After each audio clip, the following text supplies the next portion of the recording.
Hello friends, welcome to easy சமையல். இன்றைக்கி நம்ம உடச்சி ஊற்றின முட்டை குழம்புங்க. ரொம்ப சிம்பிள் பட் செம்ம டேஸ்ட்டு. பிகினர்ஸ் கூட இது சூப்பராக பண்ணலாம்.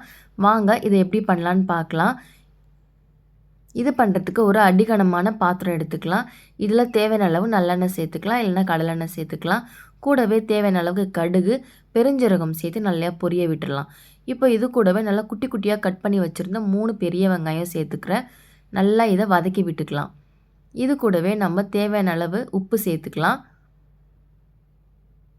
உப்பு சேர்த்ததுக்கப்புறம் நான் இடித்து வச்சுருக்க பூண்டு 6 பல்லுலேருந்து 7 பல் இருக்கும், அதையும் சேர்த்துட்டு கூடவே 3 பழுத்த தக்காளியும் சேர்த்து நல்லா இதை வதக்கி விட்டுக்கலாங்க.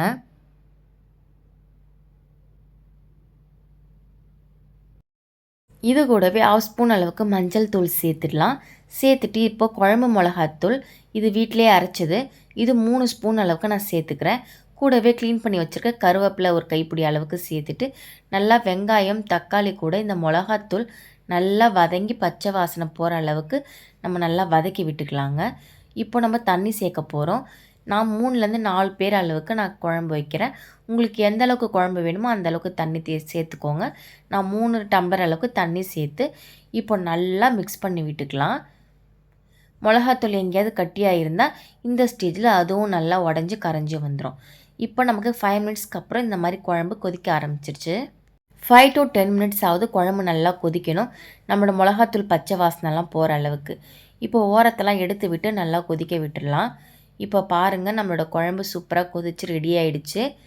முட்டையை நான் 5 வாஷ் பண்ணி வச்சுருக்கேன். இப்போ உடச்சி சேர்த்துக்கலாம்.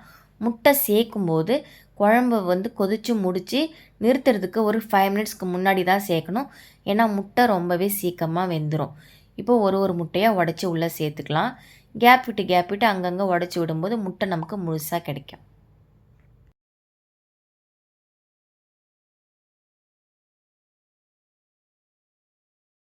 அவ்வளோதான், நம்ம எல்லா முட்டையும் உடச்சி ஊற்றிட்டோம். இப்போது ஸ்டவ்வை சிம்மில் வச்சிடலாம், இல்லைனா முட்டை அடியில் பிடிக்க ஆரம்பிச்சிடும். நமக்கு முட்டை வெந்து வந்துருச்சு. இப்போது கொத்தமல்லி இலை தூவி நம்மளோட ஸ்டவ் ஆஃப் பண்ணிடலாம். நம்மளோட உடச்சி ஊற்றின முட்டை குழம்பு ரொம்ப சூப்பராக சீக்கிரமாக ரெடி ஆகிடுச்சிங்க. டேஸ்ட்டும் அட்டகாசமாக இருக்கும். ட்ரை பண்ணி பார்த்துட்டு எப்படி இருந்தது கமெண்ட் பண்ணுங்கள்.